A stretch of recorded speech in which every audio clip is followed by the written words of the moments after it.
सेठ रामप्रसाद को अपनी अमीरी का बहुत घमंड था। इसी वजह से वो अपने रुपए पैसे पर बहुत घमंड करता था। सेठ रामप्रसाद की एक बुरी आदत थी, वो दान पुण्य करता तो ढिंढोरा पीटकर। अरे मदन, तूने बड़े बड़े मंदिरों और आश्रमों के महापंडित और पुजारी मकर संक्रांति के खिचड़ी भोग के लिए बुला लिए है ना, कोई रह ना जाए। आसपास के सभी गांव के बड़े बड़े पंडितों और ऋषि मुनियों को मैं चाहता हूँ खिचड़ी की दावत मिले, और खिचड़ी बढ़िया शुद्ध देशी घी की अधिक मात्रा में ही बनवाना। कोई भी सेठ, साहूकार, पंडित, ब्राह्मण बिना तृप्त हुए नहीं जाने चाहिए। जी मालिक। और हाँ, सभी नौकरों को बोल दो कि खिचड़ी बनाने का काम शुरू कर दें। चावल और दाल की साफ सफाई के लिए हवेली में जितने भी नौकर और नौकरानियां हैं, सबको खिचड़ी बनाने के काम पर लगा दो।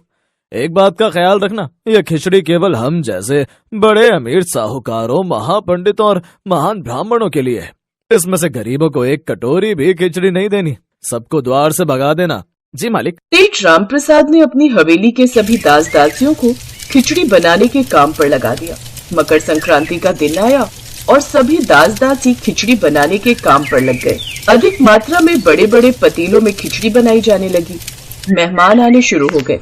बहुत अच्छी व्यवस्था है रामप्रसाद जी, आप बहुत शुभ कार्य कर रहे हैं। मकर संक्रांति पर खिचड़ी खिलाने से बहुत पुण्य प्राप्त होता है, भगवान भी अति प्रसन्न होते हैं। वो तो होना ही है पुजारी जी, मैं तो भगवान को खुश रखने के लिए अक्सर ही दान पुण्य करता रहता हूँ। तभी तो आप सभी महान लोगों को मैंने आज मकर संक्रांति पर भोजन के लिए बुलाया है। बस कुछ ही देर में खिचड़ी तैयार हो जाएगी। अरे मदन, खिचड़ी तैयार होने में कितना समय है? बस मालिक, बनने वाली है। मालिक, गांव के कुछ गरीब लोग भी खिचड़ी मांग रहे हैं। सेठ जी, आज मकर संक्रांति का पर्व है, मैं और मेरे बच्चों ने 2 दिन से कुछ नहीं खाया, कुछ खाने को दे दो, बड़ी कृपा होगी, भगवान आपका भला करेंगे। खिचड़ी तैयार नहीं हुई कि खुशबू तुम जैसे भिखारियों तक पहुंच गई। जाओ यहाँ से, दफा हो जाओ, किसी के लिए कुछ नहीं है। मदन, हवेली का दरवाजा बंद कर दे, कोई भी गरीब भिखारी हवेली में नहीं आना चाहिए, नहीं तो शिव पार्वती की पूजा में विघ्न पड़ेगा। मैं पंडित जी के साथ भगवान शिव और माता पार्वती की पूजा प्रारंभ कर रहा हूँ। उन्हें भोग लगाने के पश्चात सभी खिचड़ी का भोजन करेंगे। सेठ रामप्रसाद ने गरीब भिखारी को दुत्कार दिया। कुछ देर बाद खिचड़ी बनकर तैयार हो गई। सेठ रामप्रसाद भगवान शिव और माता पार्वती की पूजा करके उन्हें खिचड़ी का भोग लगाता है। तभी रामप्रसाद के द्वार पर 2 पति पत्नी आते हैं। उनके हाथों में 2 कटोरे थे। वे द्वार पर खड़े नौकर से कुछ कह रहे थे। अरे सेठ जी ने इतनी खिचड़ी बनवाई ही नहीं जो हमारा ये कटोरा भर दे। पूछ लो चाहे अपने सेठ जी से। सुनिए, रहने दीजिए, कहीं ऐसा ना हो हमारा कटोरा देखकर इनके सेठ जी घबरा जाए, क्योंकि उनमें इतना साहस ही नहीं कि हमारे कटोरे में खिचड़ी भर सके। द्वार पर बात करते हुए सेठ रामप्रसाद अपने नौकर को देख लेता है। क्या हुआ भीमा, कौन है ये दोनों, क्या बात कर रहे हैं? सेठ जी, ये दोनों कह रहे हैं कि आप में इतना साहस नहीं जो इन्हें इस कटोरे में खिचड़ी भर कर दे दे। कौन से कटोरे में, दिखाओ तो जरा। सेठ रामप्रसाद ने देखा कि पति पत्नी के हाथ में छोटे छोटे 2 कटोरे थे। सेठ रामप्रसाद कटोरों के आकार को देखकर जोर जोर से हंसने लगा। तुम्हें पता भी है कि तुम दोनों क्या बोल रहे हो? अरे पागल हो क्या? मुझे तो लगता है तुम दोनों पागल भिखारी हो या फिर भूख से पागल हो गए हो। इतने छोटे छोटे कटोरों में तो मैं चुटकियों में भरवा दूंगा। मैंने इतनी मात्रा में खिचड़ी बनवाई है कि पूरा गांव तो क्या, आसपास के 5 गांव भी खिचड़ी खा सकते हैं।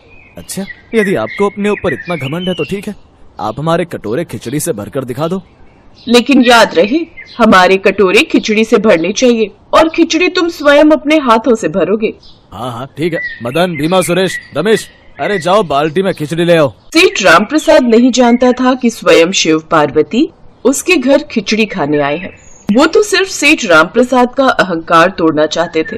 सेठ रामप्रसाद ने खिचड़ी मंगवाई और कटोरों को खिचड़ी से भरने लगा। वहाँ आए सभी मेहमान ये नजारा देख रहे थे। रामप्रसाद ने घमंड के साथ खिचड़ी कटोरों में भरी। शिवजी और माता पार्वती मुस्कुराए और उनके चमत्कार से कटोरों का आकार थोड़ा बढ़ गया। ये देखकर रामप्रसाद चौंक गया। सेठ जी, कटोरे खाली हैं? हाँ, और भर देता हूँ, रुको। रहने दो रामप्रसाद, तुमसे ये कार्य नहीं होगा। अरे तुमने तो कहा था कि तुम हमारा कटोरा भर दोगे, पर अभी तक तो खिचड़ी थोड़ी सी भरी है। हमने कहा था ना कि तुम ये कार्य नहीं कर सकते। रामप्रसाद ने अकड़ में बोला ही था कि कटोरों का आकार और बढ़ गया। जैसे जैसे रामप्रसाद कटोरों में खिचड़ी भरता, कटोरों का आकार बढ़ता जाता। धीरे धीरे करके कटोरे विशाल आकार ले लेते हैं। ऐसा कैसे हो सकता है? कटोरों का आकार बढ़ कैसे रहा है? ये कटोरे तो बहुत छोटे थे।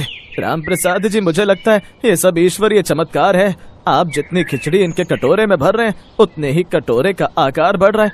लगता है आपके द्वार पर भगवान आए हैं। पंडित जी के मुंह से ये सब सुनकर रामप्रसाद हैरान रह जाता है। तभी रामप्रसाद की पत्नी भी आ जाती है। सुनिए, लगता है ये दोनों कोई साधारण मनुष्य नहीं है। जरूर ये कोई देवी देवता है जो आपकी परीक्षा लेने आए हैं। इनसे क्षमा मांगिए। तुम ठीक कह रही हो भाग्यवान, मुझे भी कुछ ऐसा ही लगता है। आप दोनों कौन हैं? कृपया करके मुझे अपना परिचय दीजिए और मेरी भूल क्षमा कीजिए। मैं आपसे विनती